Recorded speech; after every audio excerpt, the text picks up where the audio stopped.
All right, so what we're going to be talking about right now, guys, is unconventional shooting positions, all right?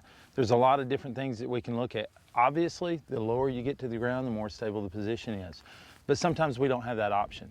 You know, we may have grass in front of us or having to shoot over rock ledges. There's multiple reasons why you may be shooting in an unconventional shooting position. So what we're working with first is some regular tripod stony shooting sticks, all right? So from that, we're going to go and talk about points of contact, because all unconventional shooting positions really comes down to is points of contact, how stable you can make your reticle.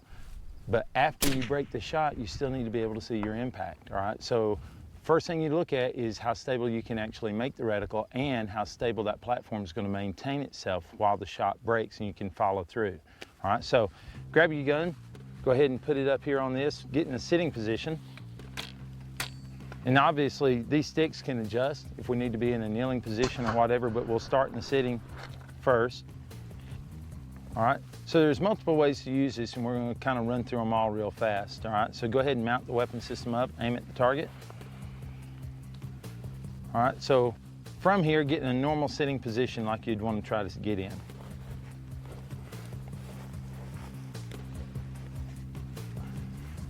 Okay, as you can see, we have this stick already lined up to where this front bipod's going forward. So as he loads into the weapon system, if it was flipped around, it'd kind of create a fulcrum to where we'd actually roll off the top of it and he couldn't actually really load at all. All right, you can shoot that way, that's not a problem, except this is a little bit more stable. All right, as you can see, he's actually got this centered in the center of his weapon system. Under recoil, that's a fulcrum, all right? So he's not gonna be able to maintain accuracy that well. All right, so he's actually really good and stable back here. He has multiple points of contact, here and here, elbow touching here, this touching here. Somebody got a rear bag with him? All right, let me show you another way we can utilize this. If this arm was a little bit high and we didn't have the ability to push this up, and what you don't want to use is muscle, because as soon as you start using your muscle and you're pulling your leg up trying to get stable, anytime you're using muscle, you build up lactic acid, and the next thing you know, you're going to start shaking. So you can take a rear bag and actually lift it up and put it back up under here. Now it's a little bit more stable. Wow, it's a little bit higher. Huge difference. Yeah, big difference. And you can actually use multiple rear bags. But what we're going to do now is show, this isn't a bad position, but if I was going to be in this position here, I would move this further out. Allow the physics to stabilize that weapon system a little bit more. All right. So he can set up like this. And I can load it easier too. Yeah. He can load it a little easier. He can actually drop this and put it out in front. All right, you want a good wide surface. All right, now, as you can see, he's kind of floating around off his bipods here a little bit. And I'll show you in a little bit with another piece of equipment how you can actually utilize those bipods as they interlink in the actual shooting sticks to give you a little bit of camming pressure. Well, I got moving it out like that just got rid of that fulcrum you were talking about. Yeah, absolutely. Now the reticle right there is completely stable, and I can load it a lot easier out there. Absolutely. All right, so now what we're going to work with next, this is one of my favorite little shooting sticks. All right, they're so lightweight, I actually lost them in my pack and couldn't find them for about 6 months. I was looking all over my truck. Jesus, what kind of pack do you carry? It's a small pack. These are lightweight. It's a 2-day pack. All right, now what I want you to do is work around a position. We have to actually stake these in the ground. We're going to bring this up under this leg, swing your legs out. All right. Now what we're actually going to do is actually create basically a bench rest for the weapon system. All right, this goes up under here. All right, when they dig into the ground, all right, now go ahead and set it back down. All right.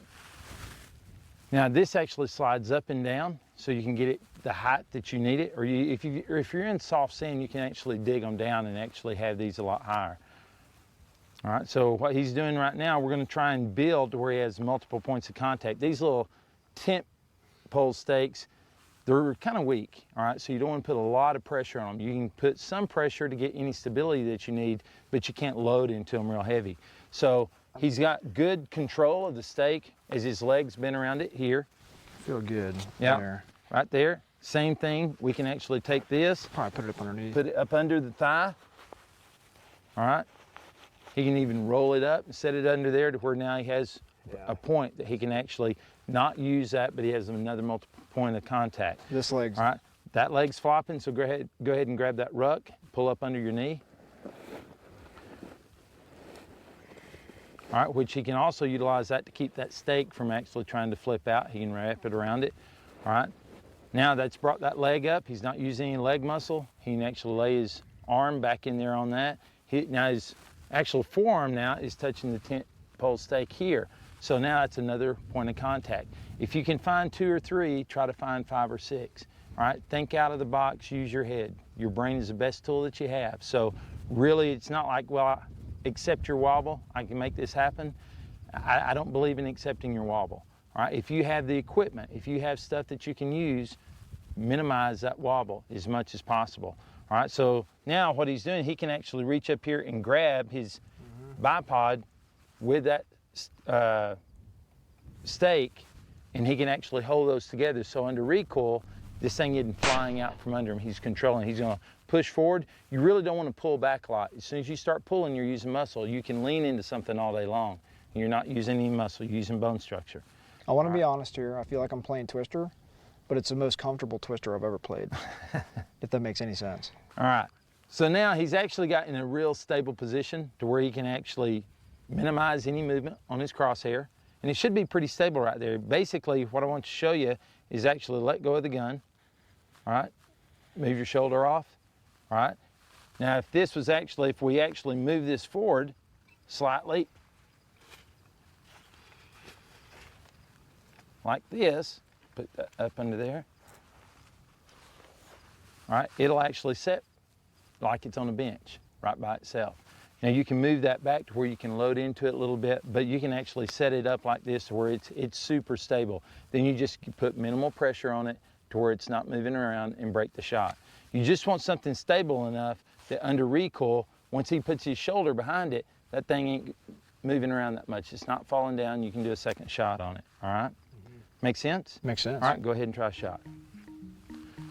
You want to move this back here? Let's do that, yeah. All right. Front leg sticking straight out. You don't want to load super heavy because under recoil, that leg can actually flip up and then you'll fall forward with it. So it's even better to actually hold as much of it as possible in one hand. All right, give me 2.4 mils and give me 0.6 right.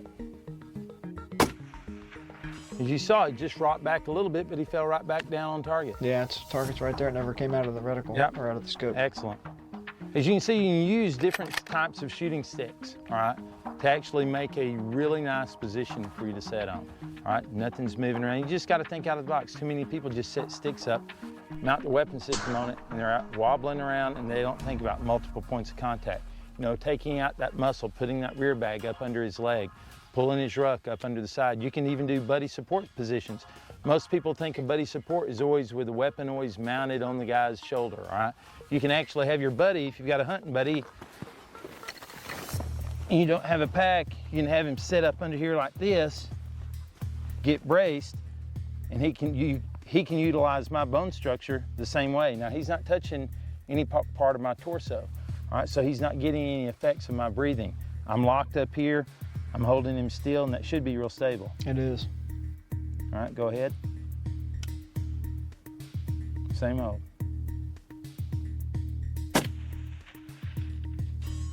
Good recoil management? Yeah, it was almost, that was better than the first one.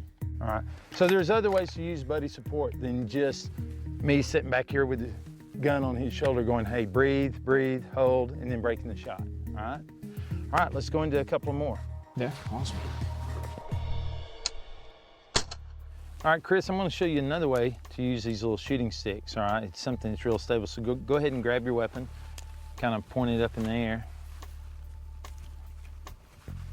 You want the bipod in front of it or behind it? No, we're actually going to interlace them in between so we can actually kind of use it as a camming method, all right? So start out with this one on this side, all right? Now we're going to go ahead and lift the gun up. You're going to just wrap this up underneath here, all right? And then that one on that side. All right, so what we have now is multiple points of contact. Here and there, on this side and on this side. So now you can actually have a little bit of movement and not feel like you're just wallering all around. It's actually pulling against you. So go ahead and sit down. How far forward do I drive it? And not much. These are little bitty tent stakes, so you don't want to actually drive them too hard into it. All right. All right, now go ahead. You need multiple points of contact with your knees too, Okay. to your elbows. So go ahead and pull that leg up real high. All right, there you go. You can do it like that. Now that leg is going to get kind of shaky and weak. If you need to make the shot, at least you have a point of contact. Again, it's better if you have some kind of ruck, or you can even get in a normal shooting position in a setting, something more, you know, along the lines of this.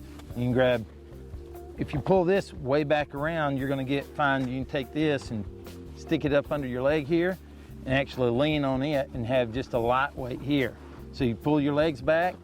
This is nice, but this leg isn't getting weak because I have this up underneath me, like this. All right. So I've got one here. I needed a little bit of a boost. Yep, that's fine. No height jokes. Yep. All right, so that actually works. See how stable it is. As you can tell, feels like it's grabbing your gun right now. So it's real stable. You're not getting that washing around. All right, that's a good place for that because you actually have a point of contact where you're resting on it now. All right, you're grabbing with your left hand here. You have good point of contact with your elbow, your right elbow to your leg. All right, even your right ankle's contacting your ruck.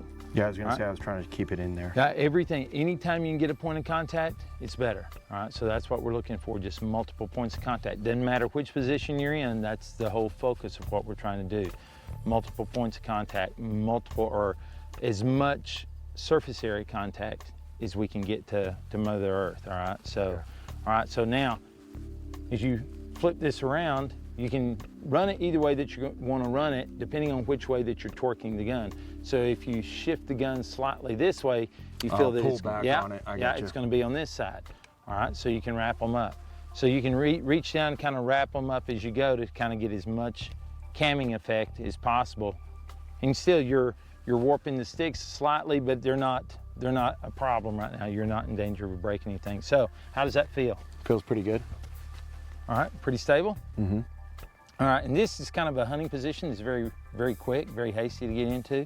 So you can set up very quickly, just stab your sticks in, cant your gun off angle towards the target, and then set your legs down in it like this, and then twist it into it, and then wrap your legs around it pretty fast, and you're ready to take a shot. Okay. All right, it's not as stable as what we did with Travis, you know, so it's not that bring your ruck up under here, set up, have your buddy, you really make it nice. You know, you can even have your buddy in a position like this, get in behind you and actually lean into you like this. You know, you can take something and lean on slightly like this to where I'm not breathing or moving. I have all my weight laying on this, and that gives you a lot of support, right? Yeah, it does. All right, we're gonna go ahead and try and take a shot.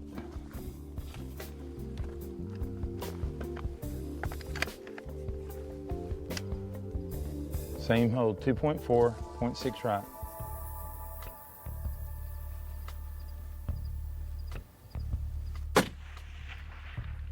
As y'all saw, the line of the gun just came straight back and fell right back down on target. Really good. It's not boom and everything falling off target and he has to rebuild the position. He could actually very rapidly take a second shot right now if he needed to. But it's worth the time to spend just that little bit extra. And we're talking, you know, a couple of seconds, making sure your tent poles are staked in the ground, set them in, twist it. Now he's straight back into recoil, straight back down on target. How's that? That was good. All right, good deal. Let's move into another one. All right, Mike, I'm gonna show you another position using the Manfrotto tripod, all right? Now, with this, as long as you have this Picatinny rail up underneath, and you can actually do it on a side mount, all right? You can take this lever, throw it off, is a quick detach for Manfrotto, snaps into place. This is for the Picatinny rail. We're gonna turn it around to where you can actually utilize it with your left hand, all right? So go ahead and pick up your gun, get into a sitting position. All right, mount it in right here. And you're gonna have multiple points of contact again, so we'll actually fold these out slightly. Now, Todd, would that one be pointed forward so he can load on it? Yeah, it depends. Right now, what we're really looking for is a way to get his leg to wrap around the legs so the and leg hold. on this particular one, it's not as important because of the stability of this one versus the other ones that we had. Right. So Okay. yeah, really what A I'm little bit gonna, different than sticks. yeah, absolutely. Try So something different with my legs here. no, it's just one of those deals that you've got to get used to figuring out from your position, whether it's in a sitting, kneeling, whatever. So we're gonna play with it. But what I want you to do is you're gonna actually tuck this up under here, but you're gonna take this leg and either one, hook it right here, all right? This leg also needs to be wrapped around this if we can. So we're gonna actually pull it in pretty tight, all right? Now, as you can see, we're kind of high. So we're gonna drop this a little bit. This leg's gonna actually wrap around this front, all right? We don't have to do that. We can actually fold it back to you, make it go in one click. All right, now, a lot of times this is even a little bit higher. You can see this, your height is gonna be up here. So pull this leg up. All right, so go ahead and mount your gun into that right now.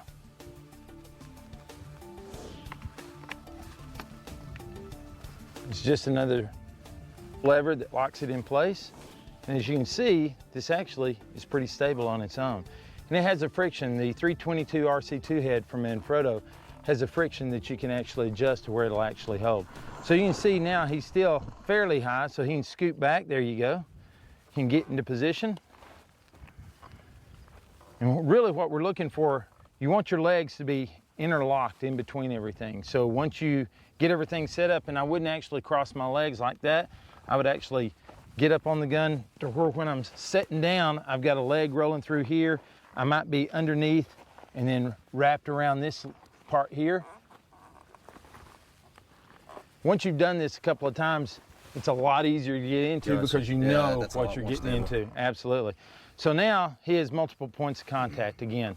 With this leg, he's mashing down on this tripod leg. Same thing with that. So he's really super stable.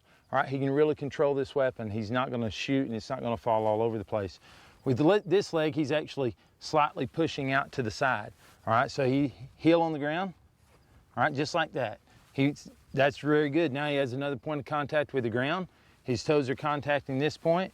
All right, so now when he's in position, and you can either shoot with it like that. Usually I always just grab the grip, all right, because if I need to move, you can grip it and tilt and move. You can go uphill, downhill, whatever you need to do, all right? So obviously you can actually push these legs out, spread them out, get it lower to the ground. He's a little bit stretched right now. You can push the gun a little bit further away from you. Watch this, as we go a little bit further out, all right, he can actually extend his leg out this way. Go ahead and grab the gun. All right, so he can get to where he can push it up. He can actually take the gun and release his legs and move it out further on him or away from him. That way he still has all the points of contact that you're looking for, all right? But that's the main deal that we're after here. We want multiple points of contact with the structure that the gun is sitting on, all right? You can do this from different positions, but you know, from a sitting position, you can go all the way up to a standing position with this tripod system. All right, and it's super stable. But you like this front leg sticking out in front if possible, but it doesn't have to be perfectly in line. It may actually kick out to the left a little bit, something like this, to allow his body to get in a more relaxed position because you don't want to be kind of caught up like this. And then anytime you have pressures holding you anywhere, you want to be relaxed to make a good shot. All right, because if his body's torqued, right, as he breaks that shot, he's going to be relaxing and that sight picture is going to want to move. It's not a natural point of aim.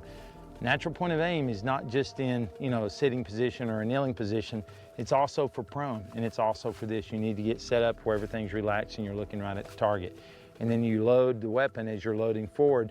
Your crosshairs are moving straight towards that target. All right, if you're holding 5 mils like he's going to be, you know, holding 2.5 here in a minute on this target. If he's holding 2.5 mils, he wants to set up prior to squeezing the trigger at 2.5 mils with that 0.6 right wind call. All right, then he's going to actually load that into the target. What you don't want to do is actually set it up, get whatever your crosshair on the target, load into it, and then try and find, all right, that's 2.5, and now I've torqued my body and I keep all this tension in it. As I'm breaking the shot, I'm having to come back over. All right, so you want to get in that position, find 2.5 and 0.6 mils right, load into it right there so everything stays straight. I'm not trying to cam my body around. All right, make sense? All right, how does that feel? Good. It's really secure. I mean, I've even got some panning and that I can do, and I feel stable that I can take a shot anywhere as much as 15, 20 degrees either side. Yeah, and what you'll find is, as you play with this position a little bit more, you'll find that it's actually a lot easier to get into position. Well, see, now you're straightening your back. Feel that? Now that looks more comfortable. All right, the legs allow you to go, I mean, this thing will actually lay flat on the ground. That center section pulls all the way out and pulls out, flips over the side and shoves all the way back through. All right, so you can do some really neat things with it really fast, and you can get really low to the ground if you need to. All right, how's that? Is that pretty good? Good. All right, go ahead and load your gun up.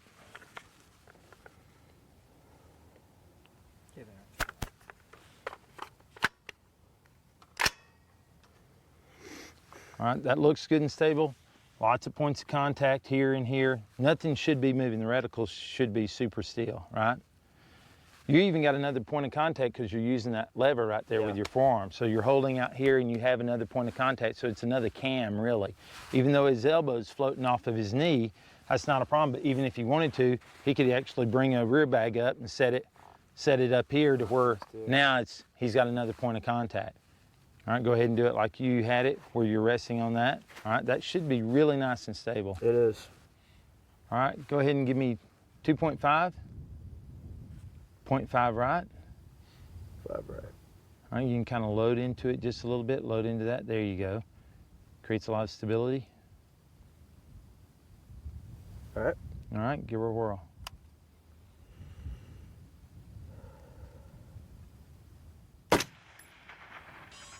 All right, there was hardly any movement right there, and you fell right back down on target, huh? Yeah. Yeah, that's really nice. He came up just barely off the front end. You can actually block out and load just a little bit more. He's a little bit off angle, what actually brought him up, all right? If he found himself to where he could get him a little bit more squared off position, still doing the same thing with his leg, and it just takes a little time playing with the Manfrotto tripod.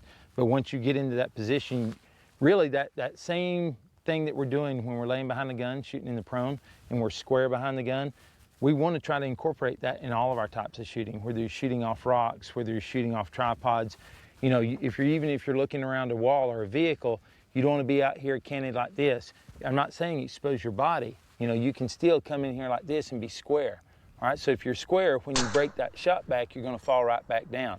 He was able to because he maintained, you know, pressure points all the way around. But in something that didn't have quite as much stability, if you took that shot from here, you're going to fall right back down to, if you're a little bit canted on the weapon system, boom, it's going to rock this way, and you're going to be hunting where your bullet hit. But that was pretty good. And as you play with it more, you can kind of get squared up on it more. All right? The reticle dropped right back on target. Yep, that's good. Excellent. All right, Cool. let's Thank do you, John. another one. You bet. Steve, what we're going to be working on is a side prone position. All right, so basically what you want to do is take your rear bag, because I don't want you to scar up my weapon. So I want you to take a rear bag and you're going to lay it down to, you don't want to lay it like this because you don't have as much surface area contact. So we're actually going to lay it down like this, and you can manipulate the bag to where you get the levelness that you want. So once you lay it down, you can kind of shuffle it in, make the beads go in the direction you want to get a lot of surface area. And the gun is basically super stable. You can just set it down and walk away from it. So all right, go ahead and set it up. All right, that should be pretty good. Now we may have to adjust forward or backwards depending. Here's another point of contact that we can also have. If you actually set it up to where you actually lay it up here to where this is touching. Obviously this is one of those deals, depending upon the weapon system and depending upon the mag that you're using, you want to actually test this prior to see if it's actually going to jam your system up, all right? So if you put any side pressure on it. Same as we do with forward pressure loading up on a bipod, all right, or shooting off of them. All right, what I want you to do now, we utilize this position mainly shooting under cars, all right, shooting through existing loopholes in buildings or anything. If you had a situation where you're shooting under a tree and you had crawled up and there was a dead tree and you had to get underneath it, you couldn't shoot in a normal prone, you can flip it over the side. You can shoot modified Hawkins where you actually, you know, put your hand up underneath the barrel and shoot like that. But this is a nice, comfortable way to teach side prone because we're not laying down, craning our necks, all right? So go ahead and get down in position. All right, so now from this position, take your left hand and hold your turrets, all right? You're gonna actually take the butt stock and it's gonna be pretty high up on your shoulder right here. Again, you're gonna wanna lean into this rock. You're gonna wanna be real stable with your lower body. There you go. All right, you're gonna reach up here. You're gonna manage recoil with this hand. So actually, we're gonna reach down just like that. All right, see how you surface contact with your palm to the rock? Feels all right, comfortable. yep, feels good. All right, now go ahead and load into the position and find your target. All right, so now once you found your target, you kind of shuffle the gun back and forth slightly and let that sandbag settle, all right? So you're kind of loading the sandbag as you would a bipod. Yeah, really just trying to get more surface area contact where the gun naturally sets on target, all right? So that should be pretty good. And one thing that this does do is it minimizes exposure, you know, so if you're out hunting or doing something downrange, there is minimal exposure. People can't see, you know, something to shoot at up here. Deer can't see somebody from up here, you know, up high shooting. All right, now the problem with this, your bullet's not gonna impact the same spot it did prior to getting this position. As the scope goes right, the bullet's gonna go, or the scope went left, the bullet's gonna go left. If scope goes right, the bullet goes right, all right? So with a carbine like this, you're probably gonna end up somewhere close, and you'd actually wanna track this at 100 meters, obviously, but you're gonna be somewhere around 1.3 left with the bullet impact and about 1.5 mils down. Now with a bolt gun, like Chris was using a little earlier, it's gonna be somewhere around 1 and 1. It'll be 1 left and 1 low when you're doing bolt up. That's at 100 yards, right, Todd? Yeah, that's at 100 yards. That's your new zero now. All right, so there's several things that we can do. Obviously, we can make that our new zero and just do pure holes off of that. Or you can actually take your windage turret, which is now your elevation turret.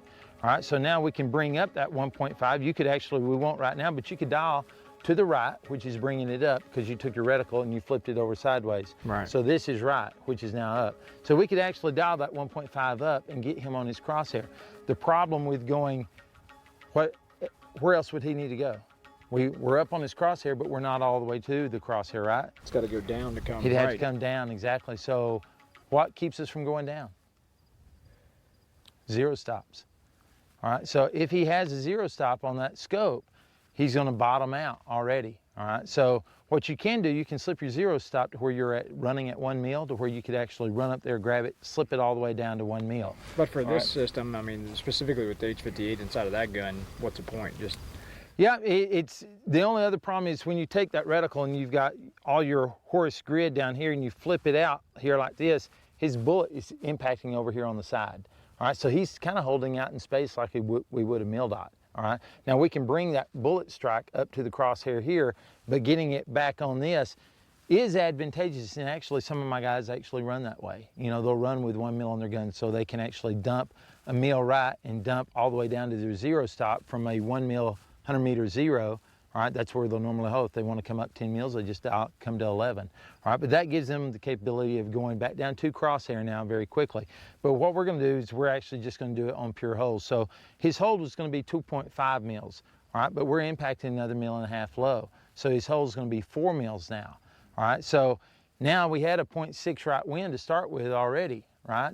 But he's impacting 1.3 left. All right, so now he has to add that even more in.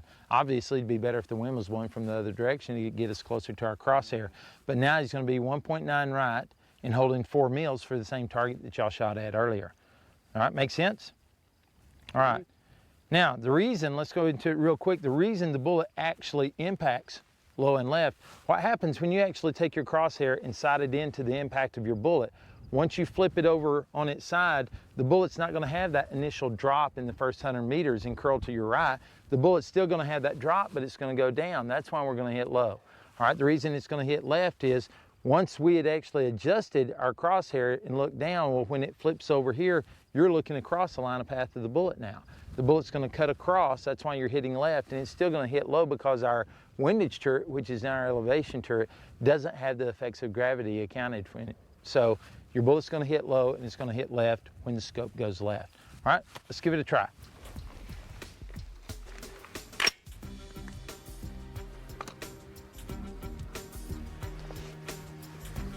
So about 1.3 high, No, you're going to be 4 mils high 4 high.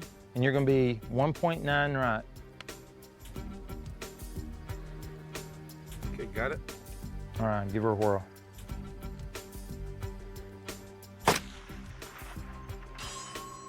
Good job. Nothing moved, did it?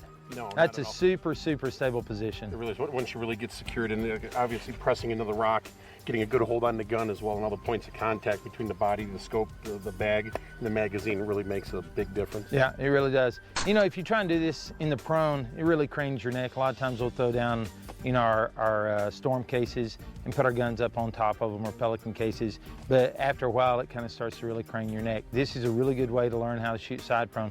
And I've actually even used this in hunting situations to where I could not actually take a shot in a normal prone because of the situation. And I actually flipped the gun on its side and I missed because I didn't understand it back then.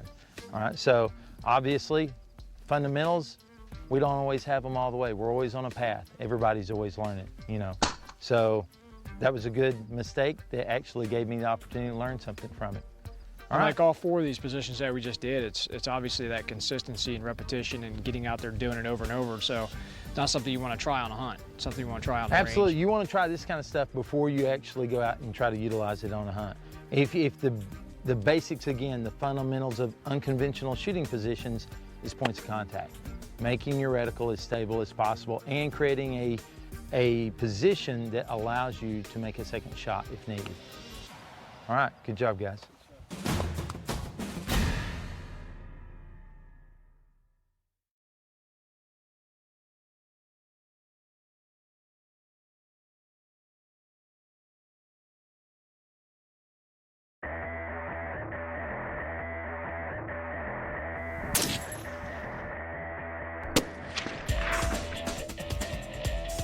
All right, guys, what we want to demonstrate right now is a common misconception about the trajectory of a round downrange. All right, a lot of times, people think that the angle of attack of the bullet coming in is really super steep. So what we've done, we've set up a target at 853 meters. We're going to go back, we're going to shoot it, and we're going to come down and track the bullet flying through the first target into the back target behind. It's 10 feet behind.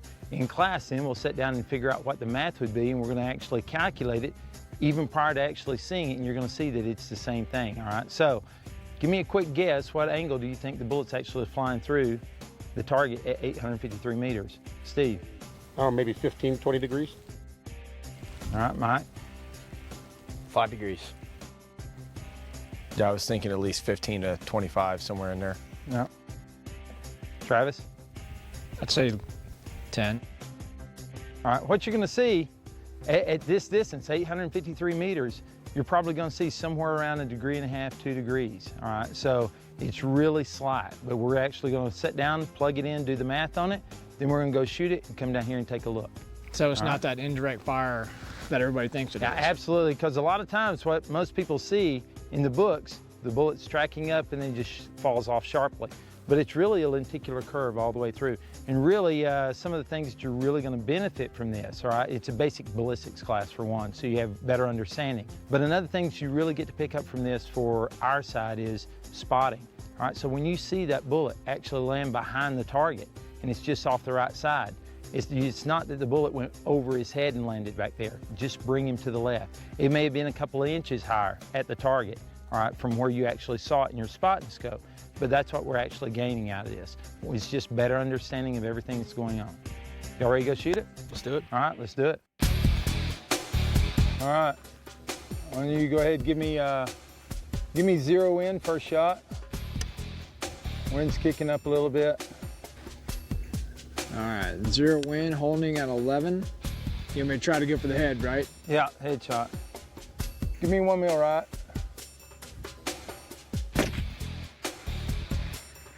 All right, move to the target. 10 mils on target. Give me 1 mil right. So you want me to run it down to 850 now? 850, 10 mils on the board. 1 mil right. 1050 on the board. 10 mils on the board. 1 mil right.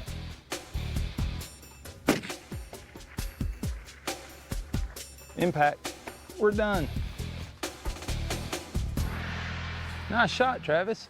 So what we're going to do, we're actually going to tie a 550 cord through this, through that, and back around. So we got to work it through the back one first, pull it through, tie it off, all right?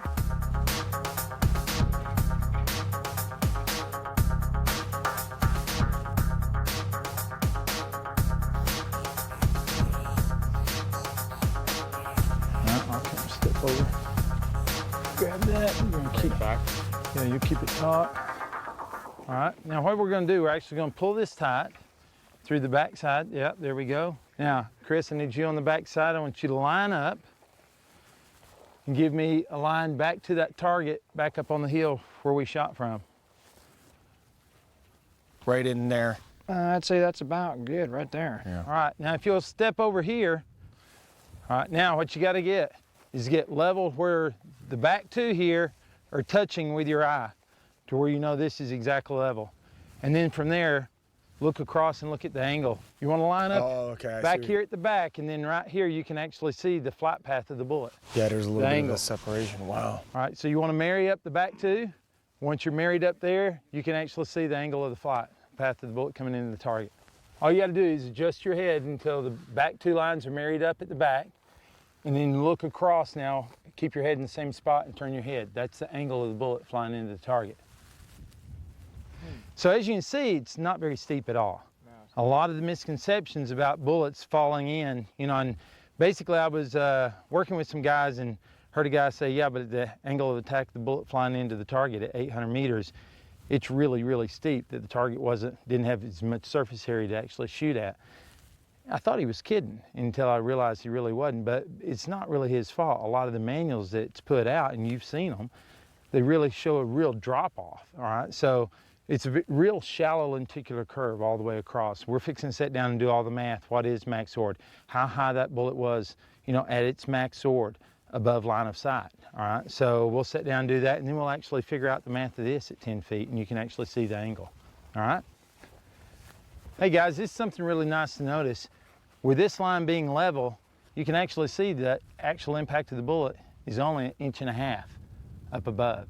Over that line. Over your line of sight. So that's the actual degree separation there. is what Yeah, you're saying. we'll actually do the math and figure out the actual degree of separation, all right? And we'll sit down and draw it off, and you can actually see over a certain amount of distance what that would actually equate to for degrees, Okay. all right? All right, grab your PDAs, let's sit down.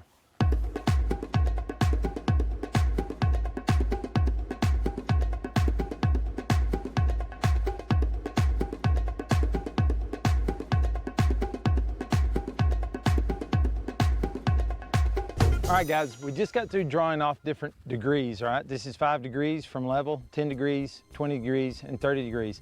After we did our measurements, the actual bullet impact from actual line of sight all the way to the target was 2 inches off, all right? Or 2 inches above the actual line of sight going in through the target. All right, so what we're gonna do now is actually plug in 853, what this target is on the weapon system that we shot it on. All right, and we're gonna get a meal hold, and then we're gonna actually plug in the 3 meter difference, all right? So for the 10 foot back that we were. So I need a meal hold for 853, 10 mils, which is what all I right, held. 10 mils, exactly. I mean, this is 9.98. 9.98, all right? And then give me a hold for 855, or actually 856, where the bullet actually went through the second target. 10.04. A difference of what? 0.06, all right? 0.06. All right, so to do the math, we do 0.06 times 3.93. And the reason we use 3.93 is we're working in meters. That's how many inches is in a mil at 100 meters, all right? So 0.06 times 3.93 times 8.53, all right? Because we're working off the hundreds of yards, or hundreds of meters. How many inches is that? 2.011374. All right. So the PDA actually gave us the exact math that we're actually seeing on this, all right? So since this is actually only 4 foot, all right, we're actually gonna work at drawing off the diagram of the degrees that we're actually working with. So from this point out in space, out there at 10 foot, it would be 2 inches high, all right? So at 5 foot, it would be 1 inch, right? So at 4 foot, it would be what? Anyway, So we're going 0.8. back. We're going backwards now. All right, 0.8. so what I want you to do, I want you to take this, and we're gonna mark 0.8 inches up from this line.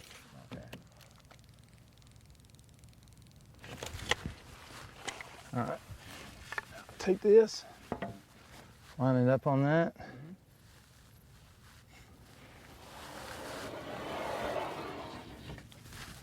All right, so that's the actual angle that the bullet was actually flying into the target, was this one. Wow. All right, so you can actually see, you could take, and we'll see what kind of degree change that is. And you definitely would think that, you know, somewhere between 10 to 15 is what it would be coming in at. Well, when you see those little drawings and all the pubs and manuals out there, what does it do? It goes like this, down into the target. All right, so what we're seeing is about 2.2 degrees is all that it's actually flying in at, as close as we can tell with what we're using with a little handy dandy iTouch. Well, I mean, all we're getting here is, I mean, if somebody's got a ruler out on their TV right now, that's not what we're trying to achieve. I mean, what we're trying to achieve is that drastic reality, which is Absolutely. we all think it comes in at a much steeper angle. Bottom line, whether it's 2 degrees or 2.15, it's a lot more minimal than what you would expect. Absolutely. Definitely, even for 800 yards. And you can't argue with the math.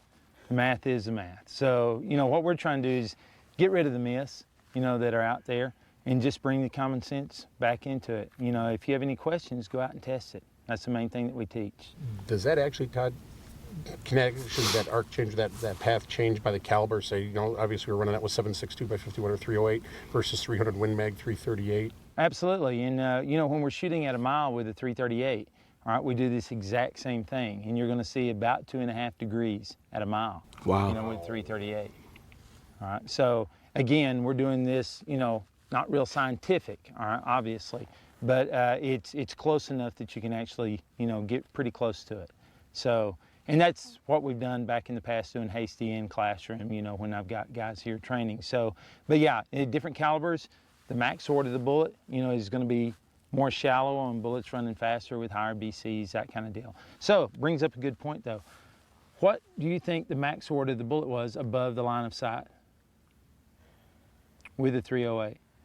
All right, so if you take, all right, this was 853 meters. What is half 853? 420. Yeah, 422. 2, 3.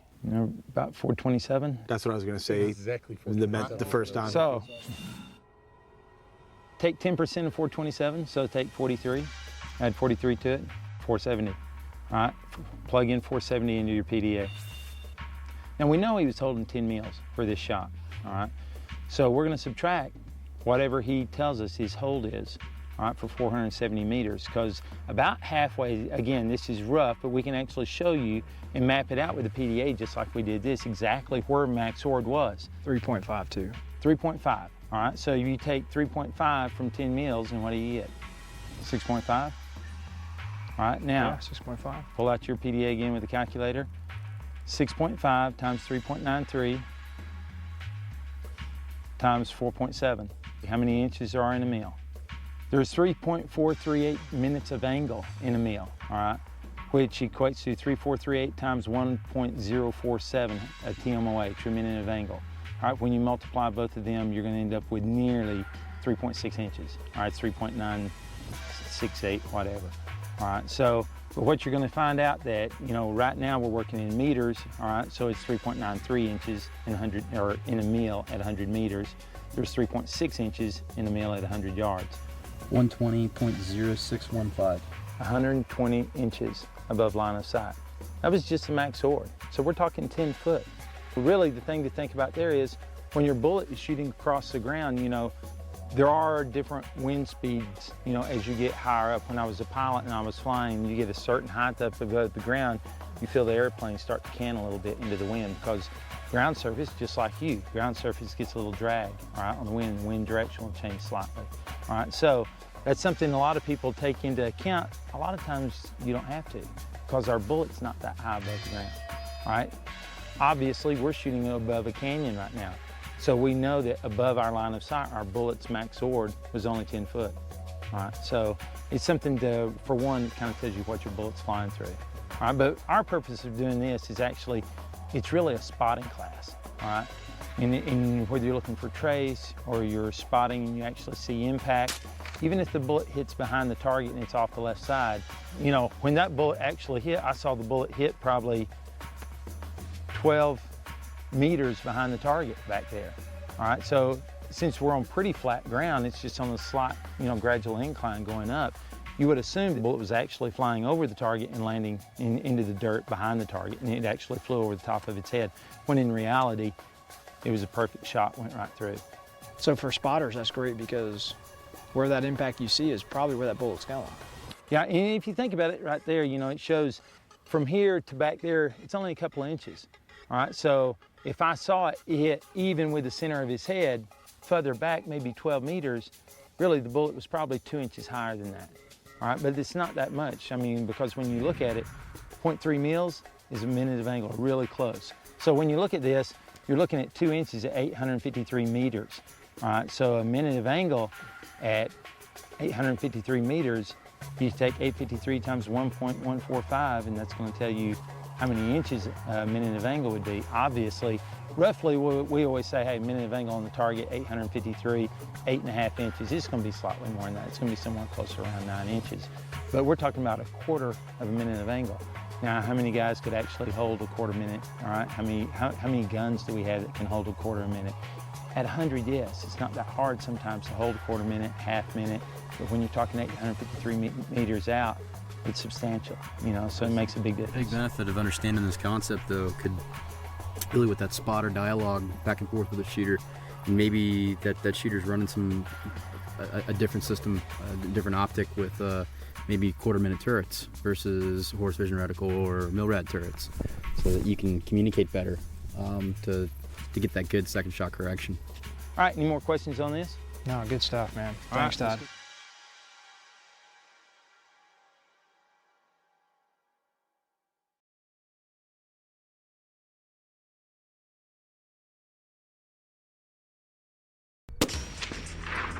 So now what we're going to look at is the next generation.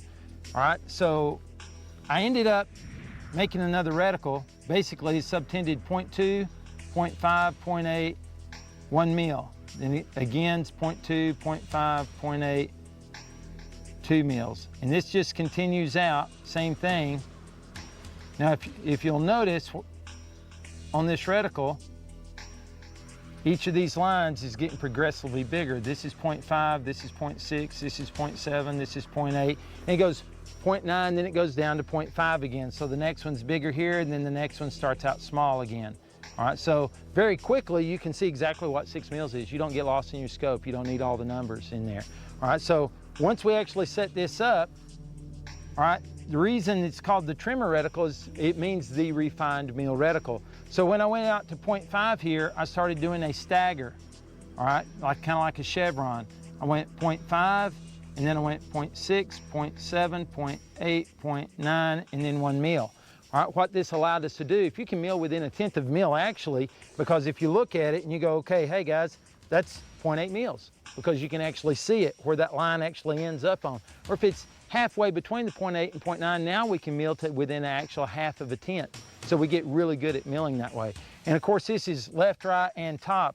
But on bottom, we actually went ahead and did the same 0.5, 0.8, 1 mil, did the same thing as far as the width of the lines as we started going down. So this was 6, this was 7, this is 8, this is 9, and then we started back here again. All right, again, this is kind of a quick little drawing of it. But what we did to make this reticle really different, we actually sat in here and did ballistic winds. Now, we talked about ballistic reticles earlier and why they're wrong, but because they're based on a ballistic elevation scale, all right, they're messed up as far as our holes. But what happens now, if you put wind dots out here,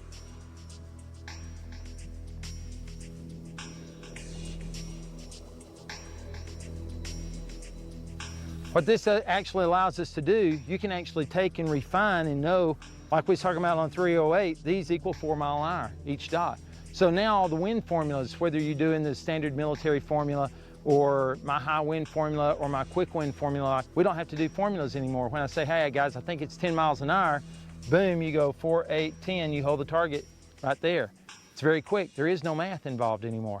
Now, what you're going to look at it and you're going to say, well, all right, but remember a while ago you said when we went up to 8,000 foot, everything changed. Well, it does. At 8,000 foot, once you get to 8,000 foot, instead of 4 miles an hour, each one of these dots equal 5 miles an hour. All right, so we actually change the value of the dots as you go up in elevation. So the reticle works fine up to about 8,000, then we just switch the dot over to 5 miles an hour, and again, it stays on track. Now, what you can do with it, you can actually take, let's say this dot down here at 5 mils, this dot equals 3 mils, last dot out. And let's just say that last dot, it's really not 5 dots, we actually go out to 7 dots. But let's say the 5th dot is actually 3 mils, but I want to put it on 338 with a 0.81 BC. All right, so what I do is I actually go into my PDA and figure out what wind would equate to a 5 mil hold at 3 mils left or right. All right, once I find that wind speed that gives me a 3 mil hold, then I just divide it by 5 and it tells me what the value of all the dots are in my reticle right now. So it's actually very accurate. And you say, well, it doesn't work for all weapon systems. If you use your head and use a good ballistic solver, it's going to be exactly right. It won't be off. Now, here's the coolest deal. All right? I'm just wondering if he's ever worked on nukes or something else, because this is ridiculous. That was my checklist. I can't do that. I don't know how. I know. The space shuttle needs an upgrade, I think. I know. All right, so 5.3 mils. all right, so when you look at this, now this is the neatest thing about it. 308s, you's working on 4 mile an hour winds today, all right? Now, Steve had his 300. He's working at 5 mile an hour winds. So whatever the range of the target was that in 10th mils, and then how many 5 mile an hour you can get into 15 mile an hour wind, which would be times 3, that was your wind call. If you're shooting at 500 today, you would have actually held 1.5. All right, where if we're shooting in a 14 mile an hour wind with Chris today, 15 mile an hour wind at 500 would have started out at 0.5 times 4 to get us our next multiple of 4 would be 16. All right, so that'd be 2, and then we subtract 1, all right, to get it back down to the actual 15 mile an hour instead of 16. All right, so that would actually give us a 1.9 wind call. So they're different. But what you're going to find is, because we base this not off of a ballistic elevation scale, but off of a mil scale, once you get down here and look over and figure out, all right, here's all my wind speeds. At 5 mils down, when you look at a 300 Win Mag, you're somewhere around 750 meters out, depending on BCs and muzzle velocities. And with the 308 at 5 mils down, you're only 590 meters or 600 meters, somewhere right around there. What's neat is, because it's different in space as it goes out, the same wind call actually works for a 300 Win Mag 5 mils down as a 308 5 mils down. All right, so it was actually something that just popped up when I was doing the math that I wasn't expecting. All right, Sorry, it just popped up. It just came up with a great formula that just changed everything in the shooting community. But, all right, so when we actually looked at it a little bit deeper, what we noticed was the actual BCs in our quick wind formulas. Remember, you're working off 4 miles an hour, you're working off 5. 5.56, when we were playing with it, we was working off 3 miles an hour. Well, something that we noticed that was kind of unusual, or at least unusual to us, we started looking at the BCs. The BCs for 5.56 rounds is somewhere around 0.3s, all right? In the 308 calibers, we're looking in the 0.4s, all right? When you get up to 6.5 calibers, you're in the 0.6s. All right, and then you can even find some calibers. We had one that was a Hornady 225 grain bullet with a 0.71 BC. So it has a 0.7, 338 run 0.8 in the 300 grain bullets. What we noticed was that actually equated back to the mile an hour. So a 5.56 at 0.3 BC every 3 miles an hour equaled the range of the target. With a 308, 0.4 BCs from a 0.41 on link to a 0.47 on 175 grain. All right, even the 0.496 it's stated in the manual. Still, we're dealing with 0.4s. They equal 4 miles an hour. Same thing with the 300 Win Mag, 0.533s, 0.51s, that kind of stuff. It's 5 mile an hour winds is what it equates to. So if you're wondering, a good place to start out, plug in, run in your computer, all right, all your data off your gun, go to your range card, scroll down and actually find like 500 meters and start playing with the wind until 500 meters equals 1 mil. All right, with 308, it's going to be around 8 miles an hour. So at 8 miles an hour with a 308 at 500 meters, you're looking at a 1 mil wind call. But for Steve, all right, when he's running his 300 Win Mag, he's going to set up the same thing, but it's not going to be 8 miles an hour. It's going to be 10 miles an hour. So you can actually find that value. But a good rough way to actually figure out where to start is look at your BC and go ahead and plug in that for your start wind and then double it for the second wind. So you'd be 4 and 8 on a 308 and go down to 500 meters and see if it equates to double the wind, which would be 8 miles an hour to a 1 mil hold. Make sense?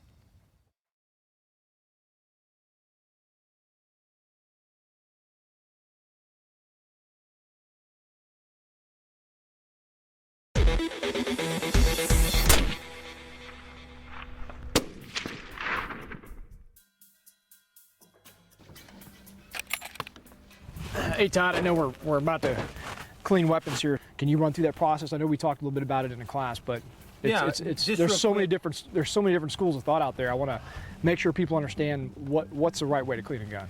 Real quick, a lot of times I just go ahead and take my scope off and remove it so I don't get solids on the glass. You know, try and take better care of it. So when I'm shooting my rifles and I'm cleaning them, you know, probably daily like you would suggest.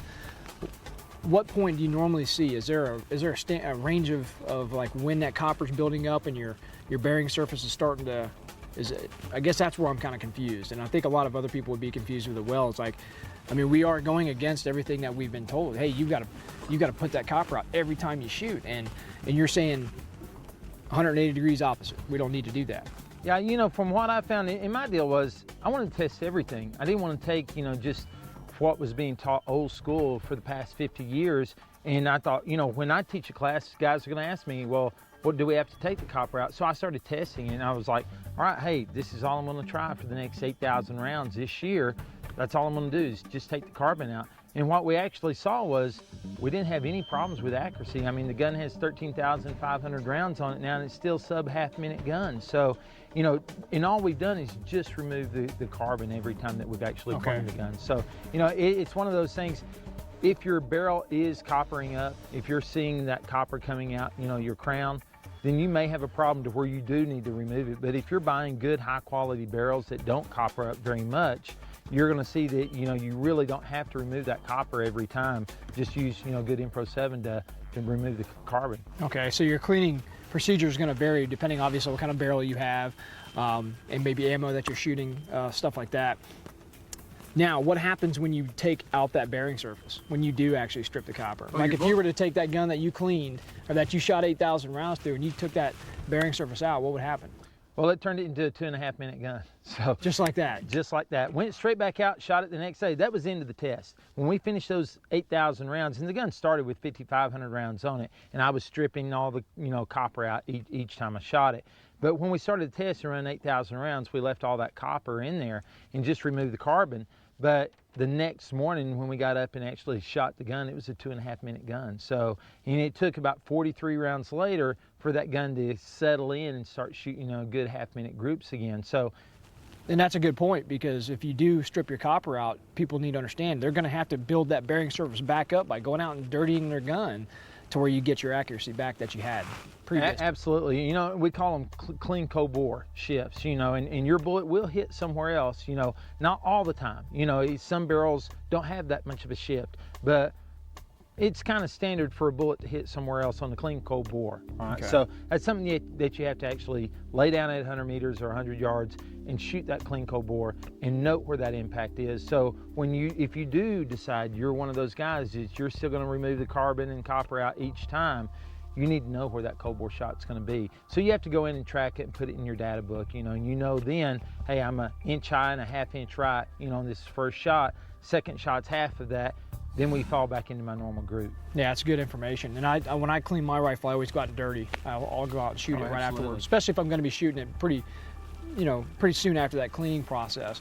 So leading into like a storage process, say you're not going to shoot that gun, or you got a bunch of guns on your wall and you don't get back around to that for a few months or something, is there a procedure to storing it? Like I see a lot of guys take a really wet lubed patch and they'll run it through there and leave it wet and they'll put it on the wall. Is that okay to do? But you don't want to shoot it like that though, obviously. No, obviously you wouldn't. You'd want to run a dry patch out several times and clean that out there.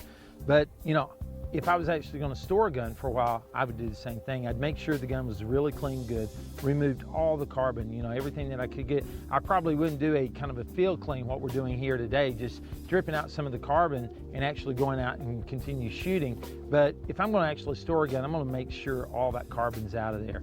And then I'm going to go ahead and oil that barrel. All right. So if there's any humidity in my gun safe or anything, you're not going to actually end up rusting your barrel. So put a little oil in it, put it in a dry, you know, on a dry patch, oil that patch up, run it through, do that a couple of times, store the gun, you'll be fine. Just make sure you clean that oil out before you shoot it again. Absolutely, because you're actually putting another surface, a bearing surface inside that. That's because liquid's the most solid medium under pressure, so that's going to sometimes expand barrel if you got a whole lot of oil in your gun. And what people also need to understand is the copper is not what hurts your barrel, it's the carbon. Absolutely, that's what's going to pitch your barrel. Okay, that's good knowledge, good knowledge. Well, thanks, Todd. All right, you bet.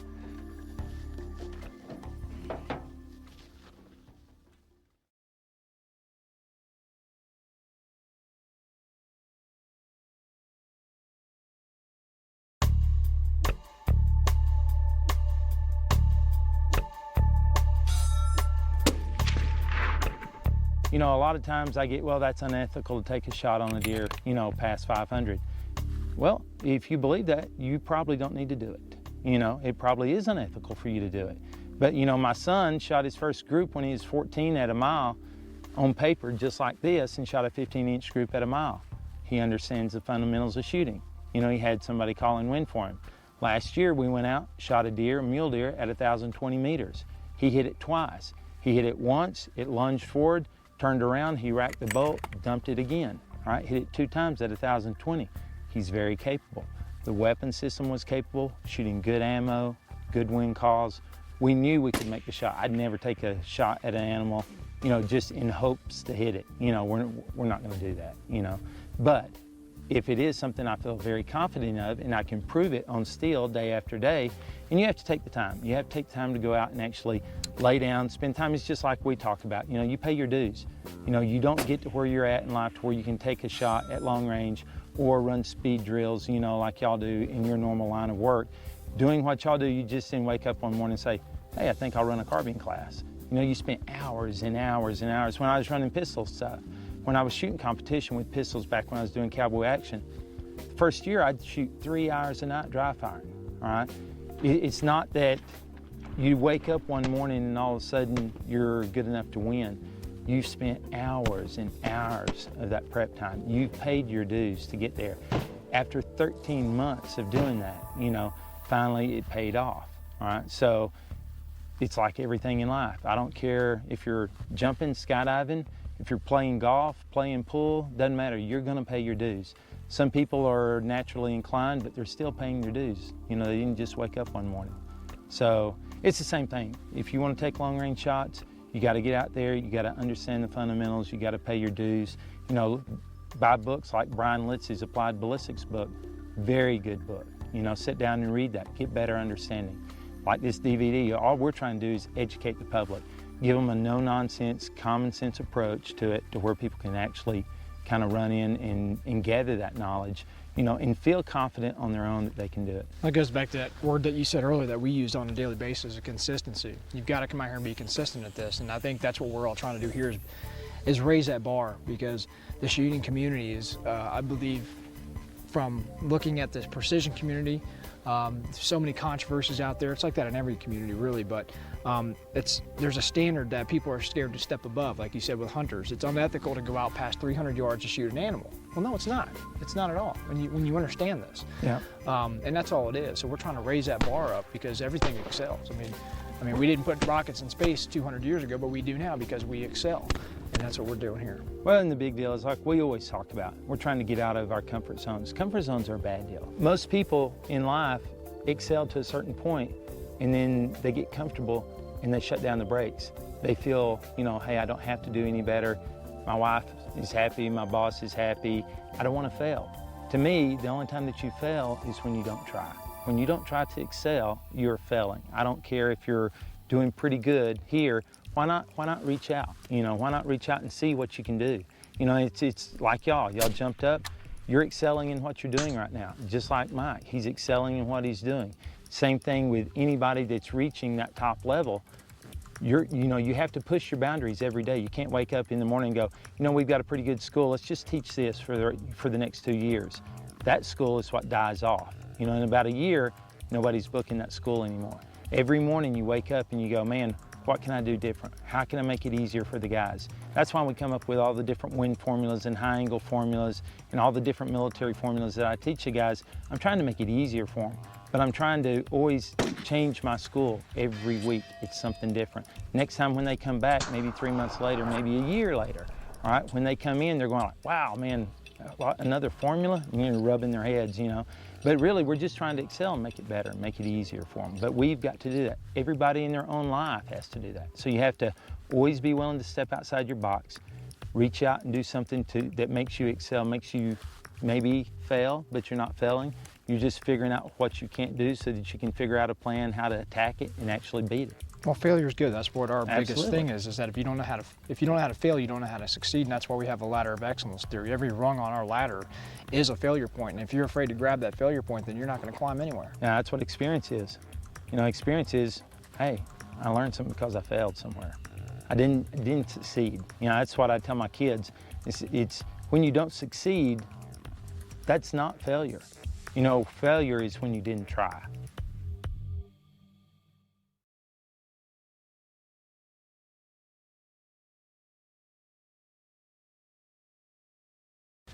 We're here in Texas, the Panhandle, I'm told, with Todd Hognett and Accuracy First. We are very excited and delighted to be shooting in such a place. What in the hell is that called? Lapping. Panhandle of Florida. No, Cut. So if you look at it, you know, or if you really got it as much as All right, here we go, guys. Making an Arnold Palmer this time. fucking, that's what I'm talking about. Peanut butter and jelly. Peanut butter and jelly.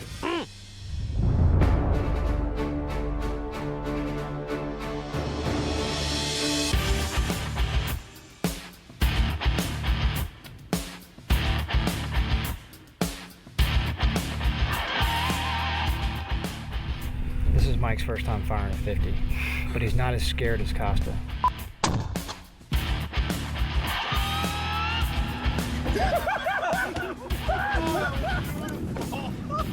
No, you get him. This is Karate Chop.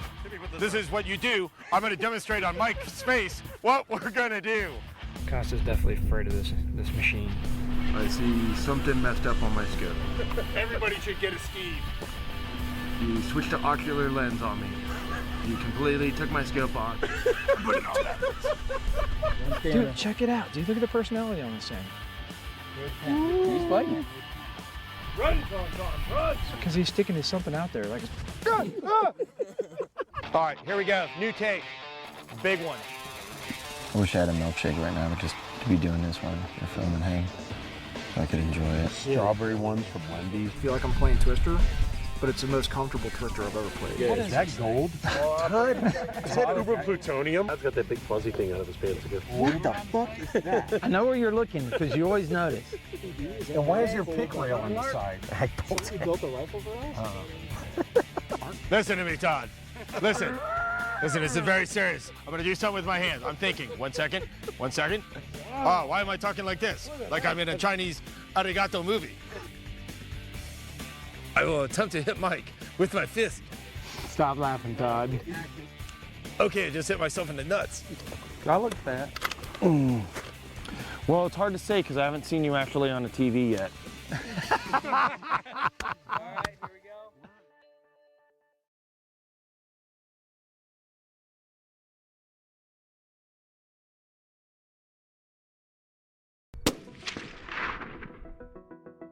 When you get your Accuracy First whiz wheel, first thing that you want to do is set up your density altitude. If you look at these numbers here in the middle window, you're going to see this is for every 1,000 foot for elevation. All right, the numbers underneath in tan, this is for your actual temperature. So you line up 2,700 foot, which we are at here today, at 60 degrees, and you're going to see your density altitude underneath this top window here where the line is at 3,500 foot. If you look, these top two windows up here at the top left, this goes from negative 10,000 foot density altitude to 5,000 foot density altitude. The window on the right actually still for long range, but for density altitude from 5,000 to 20,000. This window on the left, this is for medium range for all density altitudes, as well as the little window which is just short range for all density altitudes. So now what you're going to do is we're going to true the gun. So you take the 800, plug it in at the 3,500 foot density altitude. You're going to see for the normal velocity, which this wheel set up for 2550 muzzle velocity, you're going to see your hold is 8.7 mils. Well, if you actually don't hit at 8.7, let's say you hit at 8.5, you can look and see that 8.5 is halfway in between those two lines, the plus 50 and the normal 50. So we know our muzzle velocity is 2575. But if there's another way to actually true this, you can actually turn to where your bullet hit in underneath the line in the window to 8.5. Now, you'd actually utilize the number that is closest to that center line wherever that you hit. And then you're just going to look underneath that line. There's 3 lines right there. So now our next shot being at 700 meters, we're going to go ahead and turn that to 2300 for our density altitude. And we're going to see that our actual hold now that is a true hold is 6.7 mils. All right, you could actually turn it back to the 3500 and you could actually see that 6.55 and 6.87, all right, halfway in between those is still that 6.7 mils. So you can true it either way and it works very accurately. All right, you can also then go down to 500 meters, all right, in the medium range, plug it in at the 2200 and you're going to see that your hold underneath this bottom column is 3.8 mils or 3.75. Or you could actually go back and true it, or the first way that we did, and you can look and see that you're not shooting a 3.7 or a 3.9. You're going to shoot halfway in between those, which is the same hold. All right, so you can true it either way, but that's the main focus. Is any ballistic solver has to be trued for it to give you an actual hold. They're all predictive algorithms until you actually true it and find the actual algorithm that the bullet's flying on. Now on the back side, you're going to see that where the yellow is, yellow and tan on the bottom, that's for high angle shooting. All right, now if we take a flat hold of 7 mils and look underneath it down to where the 30 degrees is on the left, you're going to see that your hold would be 5.8. Now that's a corrected hold for high angle, and it's that simple. These are actual real holes, mathematical holes that are corrected for high angle shots. And you can see that on the left it goes from 5 degrees to 60 degrees, and your mil holes from 1 all the way to 20. So it's very quick and very easy to utilize. Now density altitude also affects wind as much as it affects elevation. So we were at 700 meters at 3,500 foot density altitude. So when we align those two numbers at the top left, we now see that in a full value wind, we would actually hold 1.9 mils. All right, but if your actual clock position of the wind was 2 o'clock, 4 o'clock, 8 o'clock, or 10 o'clock, you can see here we would actually be holding about a 1.7, 1.6 hold for wind. Now this is already corrected for your cosine of your wind. All right, for winds coming from 1 o'clock, 5 o'clock, 7 o'clock, or 11 o'clock, you can see that your wind hold would be about 0.9 mils. Again, this is a corrected cosine for the wind value that you have coming in from 1 o'clock. It's already done the cosine for you, and now it gives you a corrected hold. And this is all density altitude corrected. All right, underneath here you can see this is movers from 2, 4, 6, 8, 10 miles an hour. So all these holes here are very quick meal holes for leads for moving targets. As you can see, it only takes just a couple of minutes to learn how to accurately use the WizWheel. Now, when you're actually playing with the WizWheel, you're going to find that the actual trued algorithm gives you just as accurate holes as any ballistic solver can actually give you. So this is a very simple system to use. It's very quick to learn. It doesn't require batteries, and it's really fast and accurate.